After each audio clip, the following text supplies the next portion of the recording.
My house in 2014 cost 1,818 Bitcoin. In 2014, 1,818 Bitcoin. Today, it's worth about 16 Bitcoin. 16. And in 5 years, it's going to be worth about 2. So, once I saw that, I started divesting and selling as much real estate as I could because real estate isn't coming close to that. Real estate typically doesn't even do better than stocks. It just offers certain tax advantages for some people and some corporations. And if you are a professional at real estate, if you can flip real estate, if you want to run Airbnb companies, and I've done all of that, then that's great. But, that's also a lifestyle. Like you need to have a truck and tools and whatnot, because if you start paying everybody for all that stuff, well, now you just created a business which has risk and you lower your margins. And so you're really down to like 4 or 5, 6% annually on what you're really making, which is ridiculous put up against, Bitcoin's 86% CAGR over the last 10 years.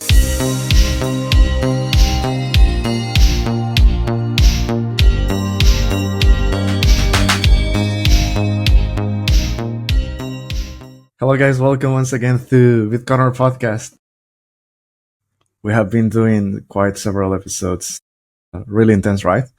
I hope that you have been enjoying it.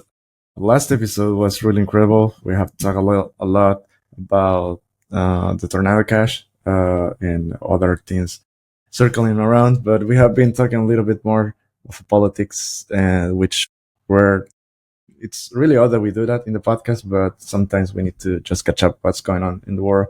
But right now, I would like to slow down and do some educational backroot efforts, because even Bitcoin, it's for everyone, and even if it's growing or not, we'll still need to educate. We need to sometimes remember that we're still early. So that's our mission, not just in El Salvador, but to all of us that we are Bitcoiners, and for newcomers, welcome. So anyways, you'll see that this is going to be a really interesting episode, especially because this guest has a really interesting background, actually. Has had so many different lives, past lives we'll discover about us. But anyways, I just want to welcome Terence Michael to Bitcoiner. Welcome. Thanks, Juan. How's it going? Everything is good. Super chill. Great. What about you? So, good. Yeah, all's good. Bitcoin is good. Bitcoin network is working 10 minutes at a time. I see the blocks coming in on average, so can't complain. Still working? Yeah. So what would you like to talk about? Yeah, let's do some educational podcast about Bitcoin. First of all, it's really interesting your background. I have thought so many things about how to approach it, but we'll see how it goes. Because you have had so many different lives. So if you can share a little bit to give us a little bit of context about yourself, and then probably we can discuss a little about, the Bitcoin rabbit hole journey and other stuff. Okay, let's see. Well, I've been producing movies and TV shows for a long time, and to store that wealth, I have been putting it into real estate, which got me deep into real estate. And then when Bitcoin came around, I saw that was a better way to store my wealth, an easier way to store my wealth. And so that's what brought me into Bitcoin. And so now I'm here, and I've been here for about 8 years now. That's awesome. But how do you pivot from first Hollywood, then to real estate, and then into Bitcoin? First of all, you said that you just find out about Bitcoin, but what actually clicks you? We have so many different approaches for it. I think depends who you're talking, right? Well, I think we're all searching for ways to save, right? Because unless you want to be on the hamster wheel or perform jobs that you don't like, do projects that you're not passionate about, you're always going to keep working, because even if you think you have savings, because that savings in political currencies gets debased, you can't really fully plan with full confidence for retirement. You can't fully say, well, I can retire at this age because I have X amount in the bank. Because one, you don't know if it's going to be in the bank. You don't know if that's going to be confiscated or censored or surveilled. You also don't know if it's going to be inflated such that it just won't carry the energy that you secured it as, right? People that look at numbers in a bank, unfortunately, it worked for a time when we were on the gold standard, but ever since we've depegged, it just doesn't work, because we're trying to now save in a currency rather than in money. Yeah. And so again, whether you're looking for it, whether people realize it or not, they are searching for a better way to save. And before they realize that that's what they're doing, they're taking on a second job, they're taking on a third job. They're migrating to where all the money is flowing.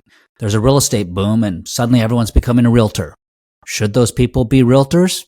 Probably not. Maybe that one person should be a math professor. Maybe that other, should teach kids. That other person should be a plumber. Like where your skills and passion lie, and, where your academics have been in the past, your experiences. If everyone can specialize, that's the whole point of an economy. The entire point of an economy is that everyone gets to specialize. They learn a trade. Why do you learn a trade? So you can trade what you're doing with someone else, right? And money is just the authentication token in between those trades. So until people realize that, they're still just going to be looking for band-aids and alternates and surrogates to fix that. They just don't realize that that's what they're doing. They're like, why am I working harder? Why do I have this side hobby? Why did I start this other business with my friends? Oh, hey, I see an opportunity. Here's a dilapidated house. Oh, I could fix it up and then maybe sell it. Yeah, but now you're leveraging, you're borrowing, you're taking risks, and that's not even available to most people. And that also just takes you away from what you should be doing for the world. It takes you away from your purpose and how you want to show up in life. Everyone wants to show up in life in a certain way, and obviously everyone needs to do work to get there. But if you've done the work and you're now ready and you have a feasible way to provide value into an economy, you should be able to secure that. And so people, until they study and learn what money is and learn about monetary history and economics and something that all Bitcoiners have done, they won't understand the problem. And so I didn't understand the problem, but, again, to answer your question, and like I said earlier, that's why I found real estate, because until you understand that money's broken, you look at currency as an external scorecard. You look at it just in numbers and you just want higher numbers. And so, making movies in Hollywood, we make a ton of money. We make a lot of money, but we don't make necessarily any more money than other people because we don't work all the time. You go make a TV show and it doesn't get picked up for the next season. You go make a movie and then you have 2 years before you're able to find funding or get hired on another film, right? So that's just the way Hollywood is. Hollywood is a group of tradesmen. It's a group of it's a traveling circus where everyone's just, it's mostly blue collar people working. The red carpet is just for the actors in front of the camera, but everybody behind the camera, they're all in unions, they're in trades, they're in guilds, they're all working, and they all get their paychecks. And so real estate was a way for me to continue doing that, but to also secure that, because real estate, you can't save in Hollywood. All you do is you get a currency, but then what am I going to do? Put it in the bank?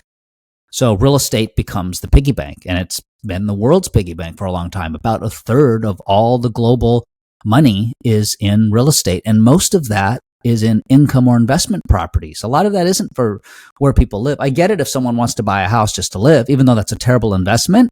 It has other monetary benefits.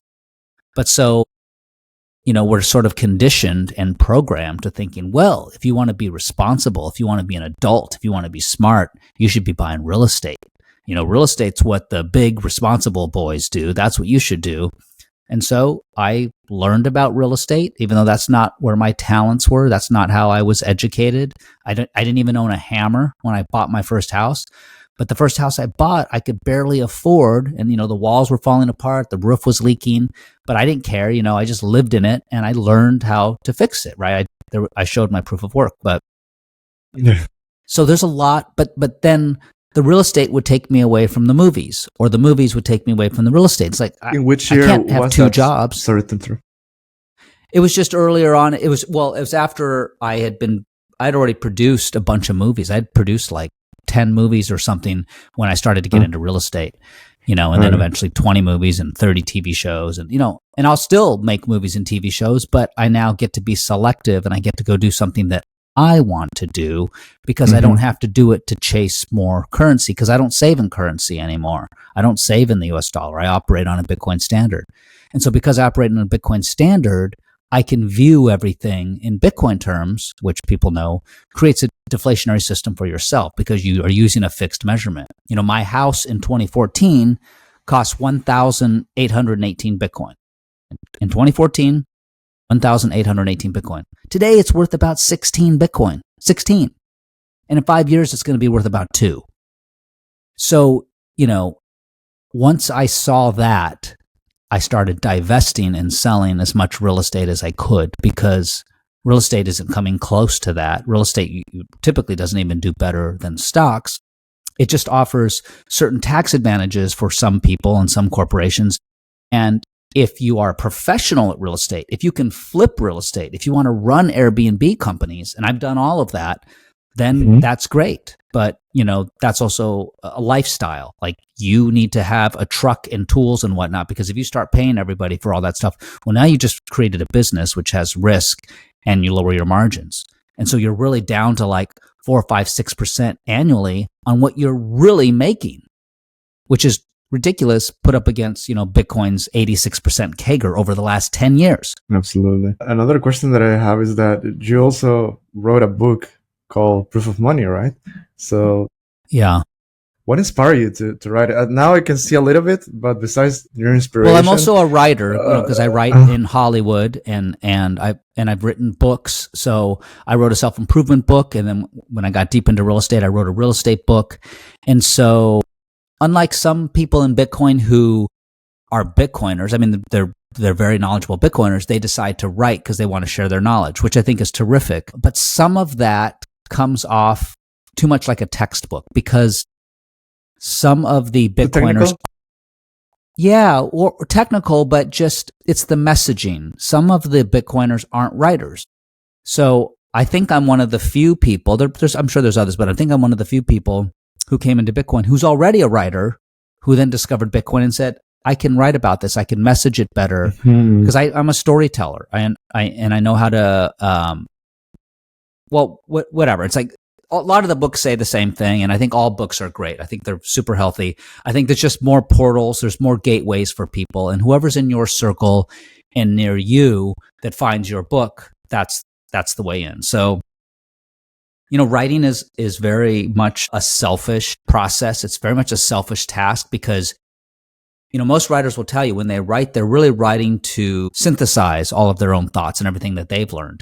And it also forces you, because when you write, something's going to be immortalized and it's going to be out there for everyone to see forever. It forces you to really, really think critically about what you know and what you don't know and research. So I wrote the book partially for me to research and find out where were my weaknesses, what areas of Bitcoin did I not fully understand, and then write to it. And then, a lot of writing tips out there are, to like picture, 1 or 2 people that are important to you that you want this message to be for. And, I was picturing some of my family members. I was picturing my dad even, and my mom and my sister and people like that. And I was like, they're not, into computers or economics or even business. And I was just like, I want to write something that they can understand. They're smart people. They invest in stocks. They own real estate. They have businesses. But it's like, how can I write to them? So I wanted to write to those people. I wanted to write to the real estate bros, to the stock bros, to Wall Street people, to people that are already doing okay financially, because where I live, people are mostly doing okay financially. They don't, no one over here needs to, escape or flee borders, fortunately. But we're still being censored and surveilled, just in the form of debasement. Our future self is being censored, right? Like, hey, is my money being confiscated in my bank? Yeah, it really is, because in 10 years, I can't buy the same things I can today. So I really am being confiscated on in a political currency like the dollar. So I wanted to explain that to them, and I use a lot of analogies and a lot of story. But, I don't want to say that my book is any better than anyone else's. It's definitely not. There are great books out there. But people that have read my book, that are completely new, that don't know Bitcoin at all, they've told me for them it's been, mind-blowing. They've walked around in a daze, going, oh my God, the world is not as I thought. Oh my God, how do I get Bitcoin as fast as possible? And that's what I want people to do. I want to spark that curiosity. Yeah, actually, I have seen some things about your books, and I know that you use a lot of analogies. to explain like complex financial ideas, for example, right, into simple terms, let's say. So could you share like one of your, let's say, I don't know if the most complex or the most, analogy that, for example, because there are some things that, for example, inflation, people don't know how inflation actually works, right? Or the inflationary system or whatever. But one of the analogies that you find that you found that it was really effective to anyone that is coming a newcomer here, because probably it will happen here as well. There are a lot of people that are listening to the podcast for the first time, right? Yeah, I mean, I can go into any area. I mean, if you want, I can start with inflation. But so people think they know what inflation is, but they just think of prices going up. But here's a better way to think of inflation. This will put it into perspective. So imagine that the world, all the products, the services, the entire world economy is a pizza. Okay. And let's make it a 10 slice pizza. Okay. So the entire world, the world's round, the pizza's round. Here it is. There's 10 slices. So Juan, you say to me, you want a pool in your house, and I'm a pool builder. Hey, I'm going to build a pool for you, Juan. Okay. So for my services, for me, I have to hire my workers. We got to dig the hole, make your pool, everything. That's going to cost one slice of pizza. I know that one slice, all the cheese, the pepperoni, the calories, that'll feed my family, feed my workers. I get to save a little bit until I get my next pool job, but I'm going to charge you one pizza. Okay. And you agree to that. You're like, I can afford one. And remember, the whole world is only 10 slices, right? So it's an expensive pool, but the government comes in and they want to stimulate the economy. They want to print money, right? They want to pay for their wars, whatever. No government can add products or services to an economy. They don't add anything. When they print, they're reslicing that pizza. So that 10 slice pizza, the same amount of calories, it's the same size. Instead of 10, they just now made it 20. So now there's 20 slices. So you Juan, you come to me and you're like, hey, I'm ready for the pool. Here's my one slice. And I say, that one slice looks a lot smaller, right? Because now there's 20 slices. Your slice got cut in half. I'm like, you know what? I need 2 slices. Now, I don't necessarily want any more pizza. I don't want to have to charge you more because I'm going to lose you as a customer. But your 2 slices, now that they've been all resliced, 2 slices of a 20 slice economy is the same as 1 of 10, right? 1 divided by 10, the same as 2 divided by 20. So now the pool costs 2 slices. And you're telling your neighbors and your friends, like, I can't believe I'm now paying 2 slices for this pool. The guy told me it was 1. But I just need the same amount of calories. And so now when you go to your job, you need more slices. And now that employer needs more slices because everything's been resliced. That's inflation. Inflation is just a number. The products and services are the same. And that's what I think people don't get.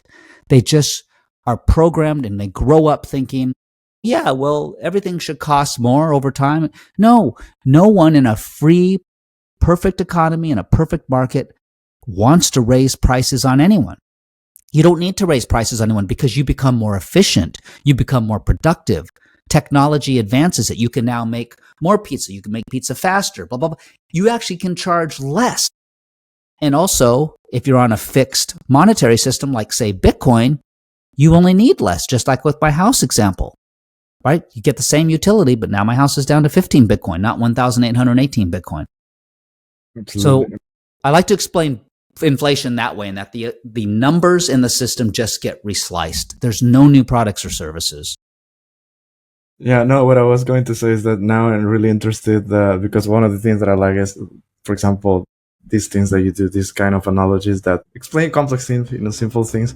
But I think the most challenging thing for us is to explain Bitcoin to everyone else, right? So how do you onboard new people into Bitcoin? I love this question because every Bitcoiner have a different analogy or story how to do it. How do you explain Bitcoin for the first time to anyone?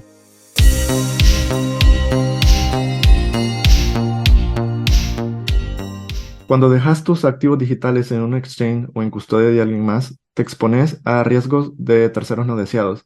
A diferencia del sistema bancario tradicional, Bitcoin te permite tomar el control total de tus fondos utilizando tus propias claves privadas.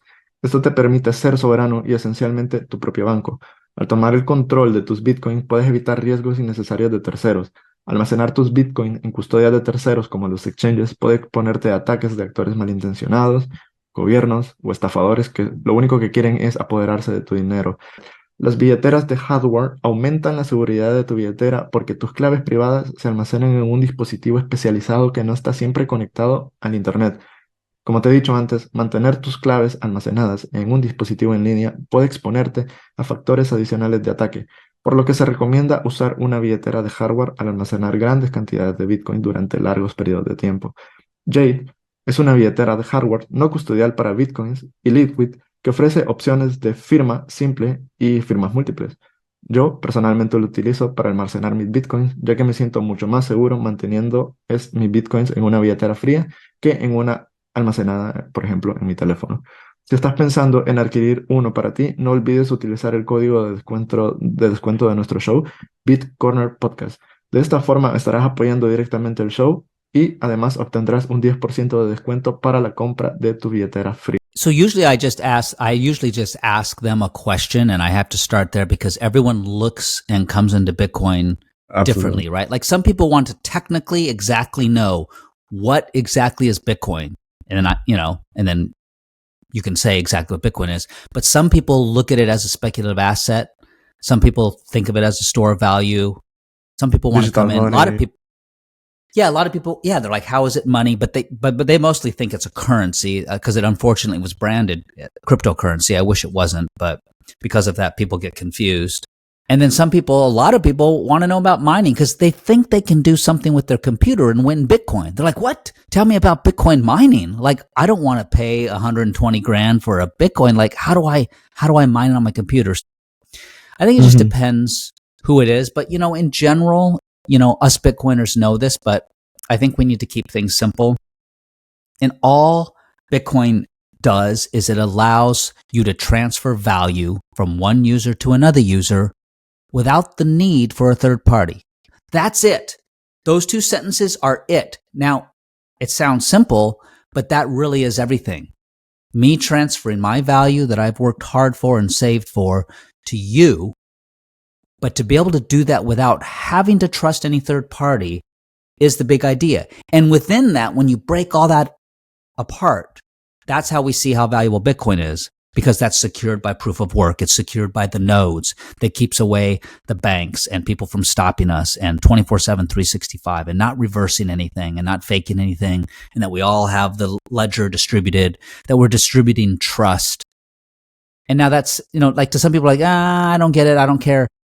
And that's why I wouldn't start like that for some people. The people that come in and look at it as a speculative asset, I would start off with it saying, well, do you save? Yes. What are you saving for? Okay. How's that going for you? How is your savings doing? 1%, whatever. Like, okay, great. How are your stocks doing? I don't know, 8 or 9%. Okay. Would you like to talk about something that's been doing 85% every year for the last 10 years on average? Right? Because you just want to spark curiosity. The reason I think that's important before going down into what Bitcoin is technically is because that's how we all got here. I bet you that's how you got here. That's how I got here. We were like, what is this thing? People are making money off of it. Let me learn about it. And many of us get wrecked because of it because we didn't learn. But that is what first brings people in. That's why I think the Bitcoin treasury companies are helpful. That's why I think the ETFs are helpful. That's why I think the news is helpful. Even if that distracts people slightly, I think people need to first come in. Number go up. NGU is really important. And NGU, I think, will orange pill more people than all of the other education that we're doing. Now, once they come in and the number starts going up, then it is important for them to understand what they have and what it is, because we've never, ever been able to have something that is scarce and finite, and knowably scarce and finite and transparent, and how big of an idea it is that this is perfect collateral, it's engineered. Because we've never, ever. So the whole reason my book is titled Proof of Money, the whole reason is that my thesis is that for the first time ever, we have proof of money. We've never had money. Everything we've had has been a substitute, a surrogate, whatever we could pick up or find: gold, shells, salt, tobacco, hides, feathers. We're finding these things and like saying, okay, well, this is better than that because it's harder to make, it's harder to fake, and harder for someone to take.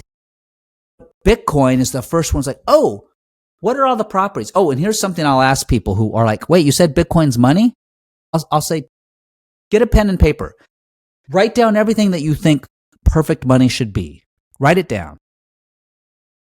Bitcoiners already know these attributes, these 5 to 7 attributes, but most people haven't thought about it, but they'll arrive at the same attributes. If they really think about it, they're going to be like, well, I want to, be able to take it somewhere. Oh, you want it to be portable?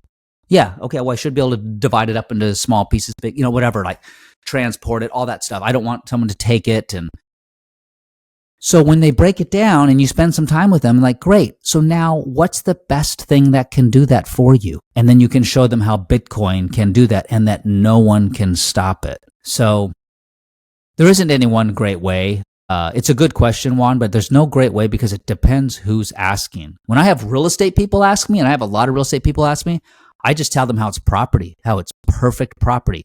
Imagine having your perfect house, but now you can transport the house anywhere you want. Now you can change the utility of the house. Oh, you want it to be an apartment complex tomorrow? You want it to be a storage unit next week? You want to move it over to Dubai? Like, no lines drawn in sand can prevent you. And by the way, if you're just going to hold on to it, why would you be paying property taxes? And why is it deteriorating? Why are you saving your money in something that deteriorates? That's really, really weird. Right? Real estate was never supposed to be real estate investing. It was supposed to be real estate living, but it became real estate investing because our money is so broken.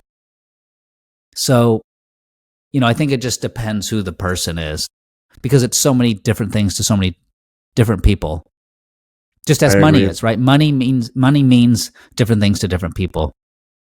Absolutely. No, and I totally agree that it depends who you're talking to. That's why I think that the approach is really different. You mentioned something about real estate, and actually I'm curious into both of the fields that you have been working on. In general, how do you perceive, because this is depend, of course, where you live and the circle and whatever, but how do you perceive the integration of Bitcoin, one in real estate and then in Hollywood, if there's the integration? It means that if people are starting to know about it or using it, for example, there's this company that RBTC, that it's located everywhere, that tries to emulate, right, Airbnb, but that's a Bitcoin. So those kind of things.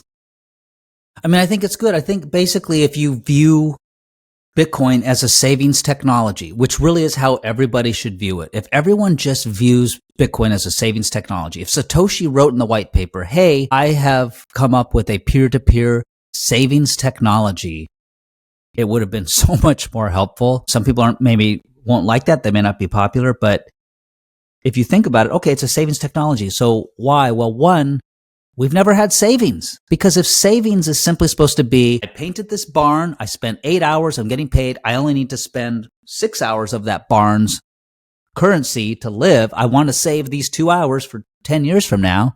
Well, that's savings, but you can't, right? We know because of inflation, because of currency debasement, we can't. So that's all of the savings. And because we can't save, we have to take risks. We have to invest.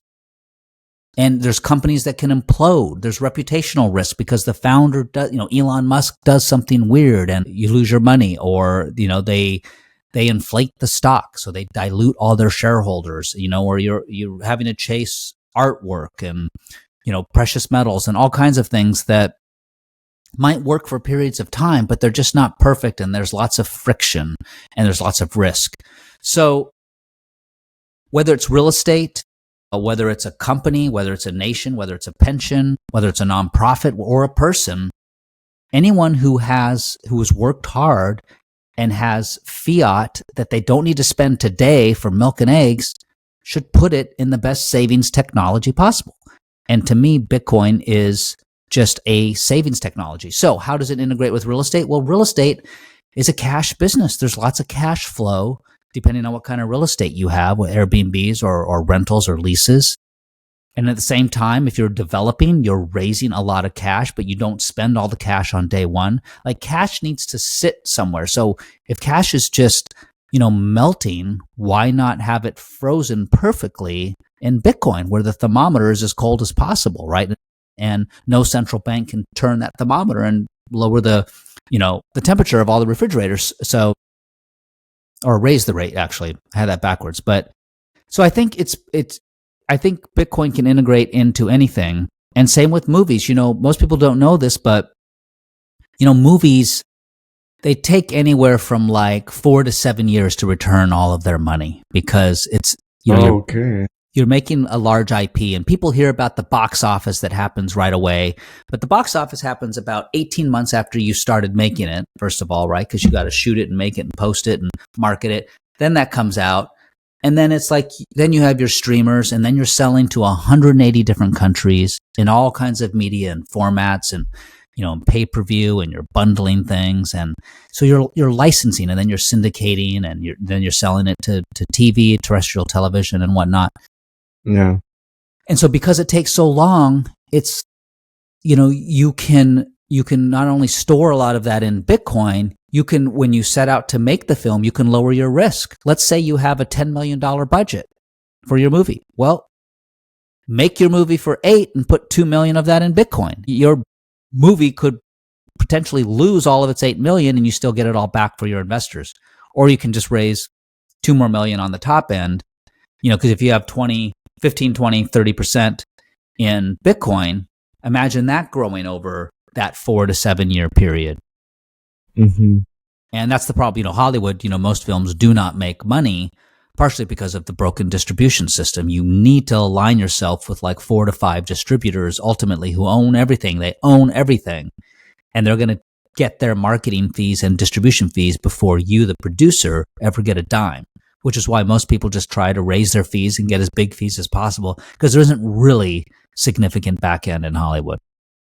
And so if you have that but if you go out and make it on your own and you put that in Bitcoin, you don't need Hollywood, right? Which is sort of like the non-KYC way to make a movie. It's the non-KYC Bitcoin way. Like, it's your Bitcoin, it's your movie, not your Bitcoin, not your movie, not your Bitcoin. I don't know, something like that. Yeah, but I get you.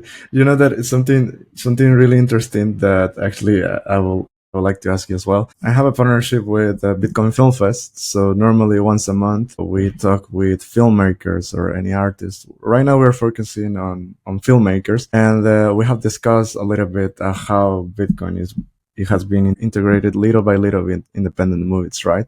Yeah. One of the things that you also mentioned is that in Hollywood, for example, you had to rely on different companies and the budget. You had to make a return. But when you do independent films, well, first you don't need a company. Anyone that can who wants to fund your movie, they just send you directly to you, right? The Bitcoin. That's one of the beautiful advantages.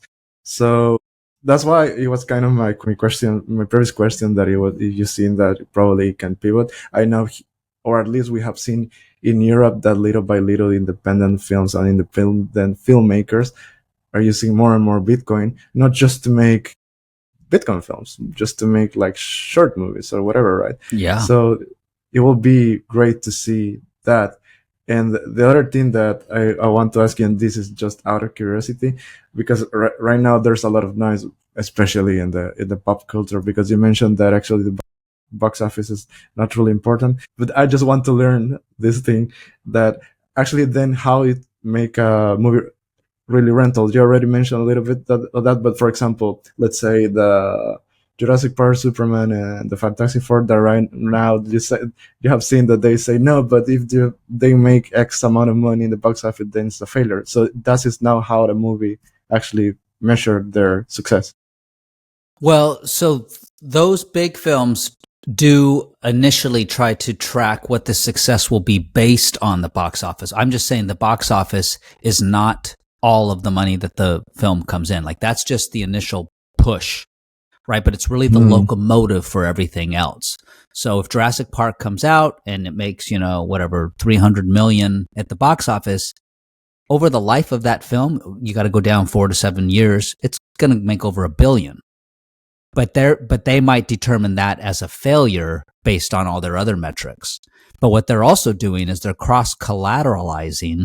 They're mixing all of their films. So Jurassic Park might win, Fantastic Four might win, but their other 15 movies have all lost, and it's all pulled that down. And so because they're cross-collateralizing, the producers now aren't getting their back end. So it's, Hollywood accounting. All right. But yeah, I like the Bitcoin Film Festival, by the way. You mentioned that. I have been the judge. I've been with there's 5 of us judges for the last 2 years on the film festival. Just been fun. Yeah, it's a great festival. So yeah, well, let's talk a little bit about that. What do you think about what I mentioned, that it could be really impulse independent films, or do you think that it can actually make Bitcoin easier to make films, even if they're not just independent filmmakers, but the small companies, let's say, that it can integrate to impulse that? Have you seen? I don't know if you have seen, now that you have been judged. I don't know if you have seen that there's more, let's say, use of Bitcoin in Europe or in the US or in Latin America. What have you seen in the context of all this? Well, yeah, like I was saying a little earlier, I think anyone who is setting out to make anything, whether it's a movie or, any business, real estate, it doesn't matter. If you can put a portion of that budget into Bitcoin, try to lower the budget 15, 20% and put the rest in Bitcoin or raise a little bit more, you're going to lower your risk. The Bitcoin alone could secure any losses on the fiat side. Film, especially, is so ridiculously risky because you're beholden to the subjectivity of the audience, and audiences are very, very fickle. And if they don't like a film and it starts going social, people aren't even going to go check it out. So you might say, well, that really sucks, but hey, we've got 20% of the budget in Bitcoin and it's sitting here in cold storage. Let's wait for the 4 to 7 years and see how this pans out. That could make all the investors whole alone, just like that. Also in the future, maybe it's another source of revenue, not revenue, but of capital, of ways to raise money in the first place. You, Juan, want to go make your independent movie and you have like some $5 million movie. You've got the budget, you're ready to make it. And you know that Hollywood's going to mess it up or not going to want to make your film. Well, now you go out to the Bitcoin community, depending on where Bitcoin sits and how much people believe in what you're doing or care about it or just want to have an experience or fun. Maybe it gets crowdfunded by some Bitcoiners. Yeah. And another question is that what are because you told me that you have been judged and the Bitcoin Film Fest. What are the metrics, or how do you, because they have different categories, right? Just like the Oscar and whatever, and Venice. So I set up a system that we use for voting where I said, let's evaluate the 3 E's. And this is something that I have been doing in Hollywood, where we rate them like on a scale of 1 to 10. And it's like, so 1, entertaining, right? Like a lot of people set out to make a movie and they're trying to deliver a message. They're trying to make a point, which is at the end of the day, it has to be entertaining, right? People are going to watch a movie to be entertained. And so some people just fail at that. So we rate it just, number 1, how entertaining is it? 2, is it engaging? Does it keep you there? Are you compelled, right? Is it suspenseful? Are there stakes? Is it dramatic? Is this a subject I care about? If I want to fast forward or I want to leave or I'm thinking about doing something else, that adjusts the score. It's not engaging. It's not keeping you there. And good filmmaking will keep you there. 3, is it enlightening? So beyond entertaining and beyond keeping you there, am I thinking about something in a different way? I'm like, wow, I didn't think about that. Like, that's really amazing. That's what's cool about Bitcoin. We know that Bitcoin, in a sense, is all 3 of those, right? It's definitely entertaining when we come in because we like the price, and then it's engaging once we start learning. And then it's definitely enlightening because we reach this sort of philosophical and spiritual plateau where we realize that Bitcoin simply allows us to show up as who we want to be. It reveals who our true selves are because it strips away the distortion and the destruction of fiat, where we're having to chase more dollars and do all these things that we don't like to do. So for the film festival, I set up those 3 E's, and that's what the 5 or 6 of us judges.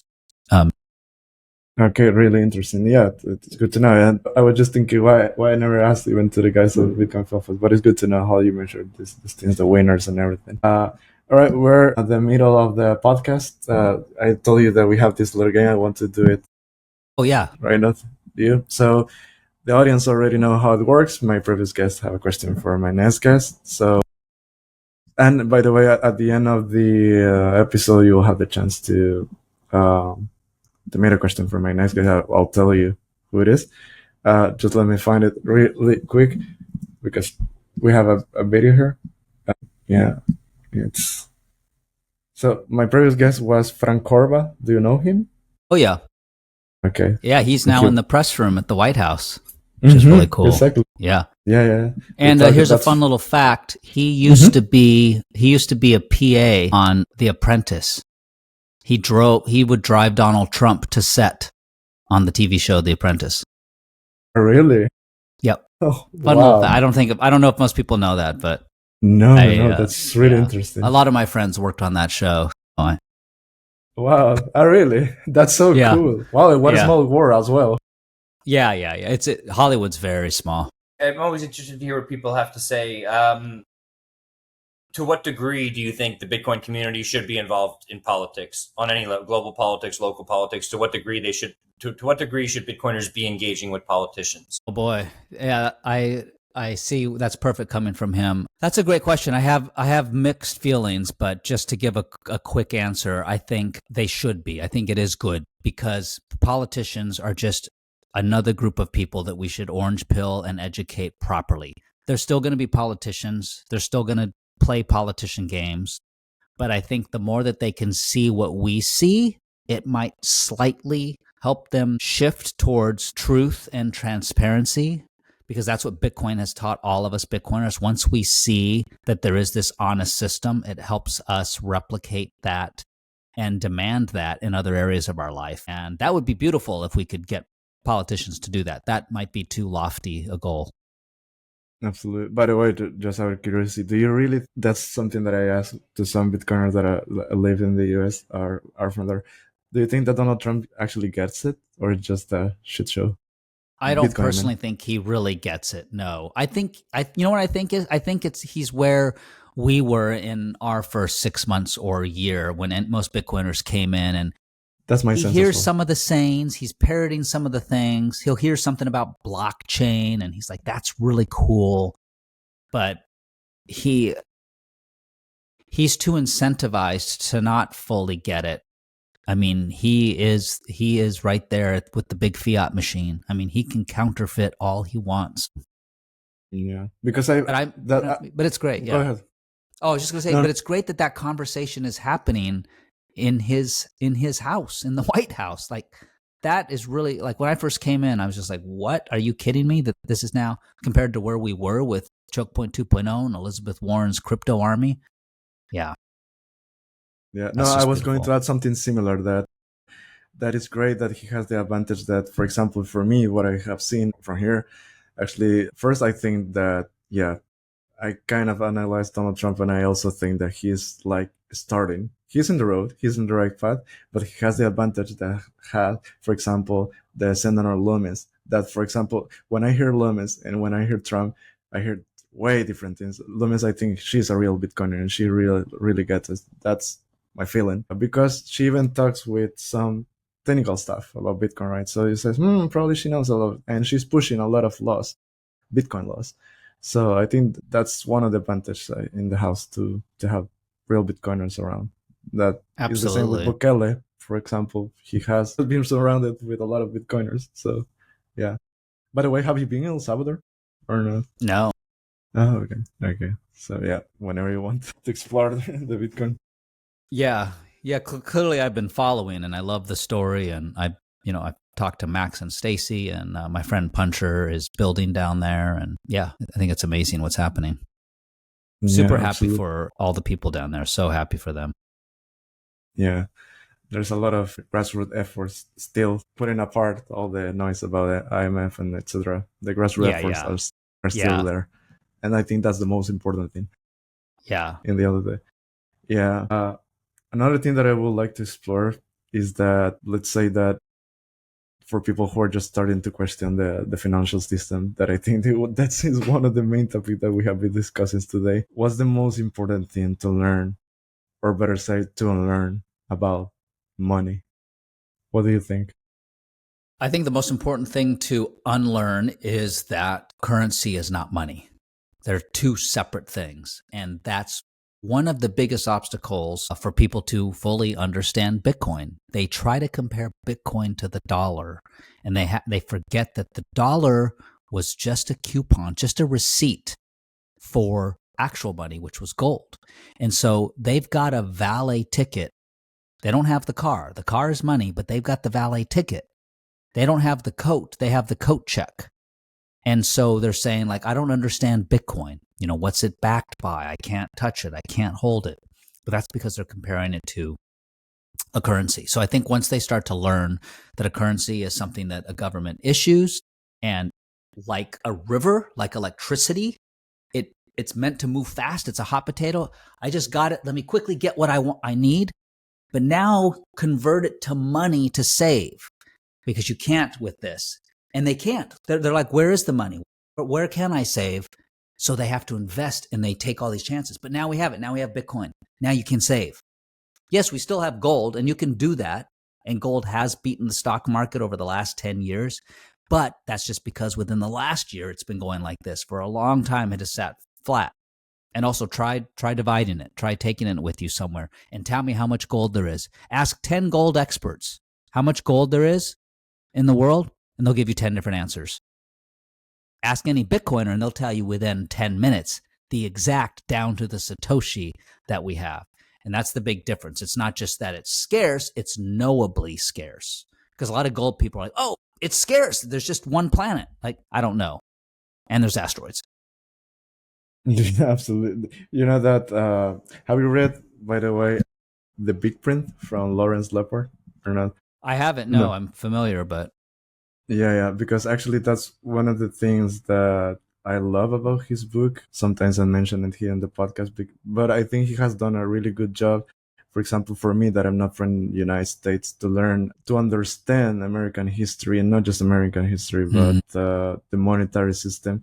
It's really interesting how he presents, let's say, all the cycles that have been, for example, the bubble of 2018 and the COVID bubble. And then, well, his thesis is that eventually everything, because it's unsustainable, and also because what you mentioned, that we have been based on inflation, eventually will be a big trend, right?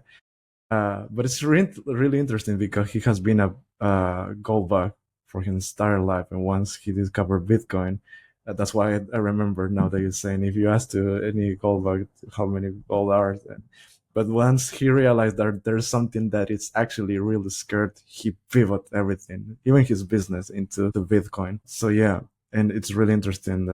So shout out to Lawrence Lepard, because he has a great book explaining those things, and actually how Bitcoin is actually way better than gold, right? So just because of that simplicity that is scarce, and well, then he explained a little bit technical, but yeah. Terence, we're gonna start wrap it up. Probably you'll have 2 more questions for you because time flies. Yeah, we almost have an hour. But yeah, I don't know. Like, actually, I have a couple of questions, but I want to still focus on the grassroots efforts, and really for people that are listening about Bitcoin for the first time. Like, I don't know. For example, you have changed from Hollywood to real estate and then into Bitcoin. So what lessons, it could be good or bad, have you taken from real estate experience that you wish more people understand or learn more related into the value of money or Bitcoin? I mean, I guess I could just say in general that you have to mine fiat to save in Bitcoin in the first place. If Bitcoin is just your savings technology, you need to first make fiat. And so what real estate and Hollywood, both those things have taught me, is that you just have to give people what they want.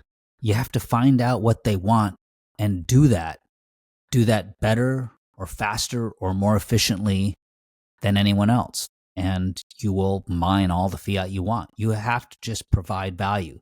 Some people just are doing something and they're like, oh, I don't understand. I'm not making much money. It's like, well, you're not providing value. Solve a problem. People have problems and they will pay for a solution. And, so whatever it is that they do, whatever their field is, whatever they work in, I feel like if some people would just think a little bit harder about that, they might they might do better. Absolutely.